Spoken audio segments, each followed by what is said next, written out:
président. Qu'est-ce que c'est que ce truc, Corinne? C'est Pierre. Au revoir, président. Bon, Corinne. Arcom acquis le tour. C8 éjecté de la TNT pour février 2025.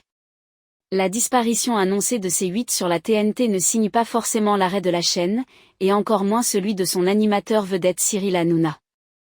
Le point sur les scénarios qui s'ouvrent à Canal+, propriétaire de C8, et aux provocateurs du PAF, C8 sur la TNT, un arrêt inéluctable. L'Arcom a départagé mercredi 24 projets pour l'attribution de 15 fréquences TNT en 2025. C8, qui cumule 7,6 millions d'euros d'amende en raison de nombreux dérapages sur son antenne, n'ayant pas été retenue, la chaîne devrait disparaître du réseau TNT après la fin de son autorisation de diffusion le 28 février 2025.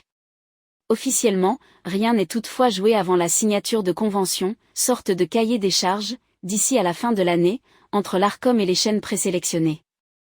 En attendant, il n'y a pas de possibilité de recours juridique, pour C8, en l'absence de décision ferme de l'Arcom, explique à l'AFP le spécialiste des médias Philippe Bailly, fondateur du cabinet NPA Conseil. La chaîne, qui réunit plus de 9 millions de téléspectateurs quotidiens, pourrait en outre être repêchée, dans l'hypothèse d'un échec des discussions entre l'Arcom et une des chaînes toujours en lice, même si cela paraît peu probable. Quel avenir pour l'émission d'Hanouna ? C8 a sa fréquence garantie jusqu'au 28 février 2025 et nous serons bien là, à l'antenne, à la rentrée et motivés comme jamais, a assuré la direction de H20, la société de production de Cyril Hanouna derrière, touche pas à mon poste, TPMP, dans un message interne également révélé par Le Parisien. Un chapitre va se clôturer, un autre va s'ouvrir, ajoute l'entreprise détenue par le mastodonte de l'audiovisuel Banijay, qui n'a pas souhaité commenter. En l'absence de C8, le programme pourrait atterrir sur une autre antenne du groupe Canal+, dans « La tranche en clair » de la chaîne cryptée ou sur Xstar, chaîne musicale à l'économie et aux audiences beaucoup plus limitées, selon Philippe Bailly. Mais, caser l'ensemble des programmes, produits par Cyril Hanouna s'annonce compliqué, analyse le spécialiste, évoquant aussi des « coûts de production importants ». La chaîne peut-elle survivre ailleurs ? Canal+ a largement le temps de prévoir, atterrissage de C8 sur d'autres canaux de diffusion, sur les box, via MyCanal, la plateforme du groupe, note de la rédaction, sur le web, etc., estime Philippe Bailly.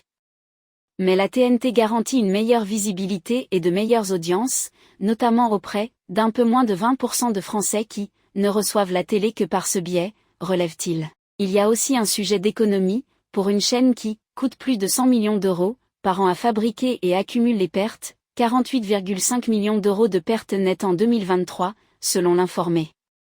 Le patron de Canal+, Maxime Saada, a expliqué vouloir prendre le temps d'analyser sereinement la situation, dans un message interne révélé par Le Parisien où il se dit « triste » pour les 300 salariés de la chaîne lancée, comme la TNT, en 2005 sous le nom de Direct 8. TPMP pourrait aussi être vendu à un autre diffuseur, une piste moins envisageable, tant l'image de Cyril Hanouna est associée à C8, et plus largement à Canal+, où il bénéficie de conditions de grande liberté. Sans compter la question du retour sur investissement. Au revoir.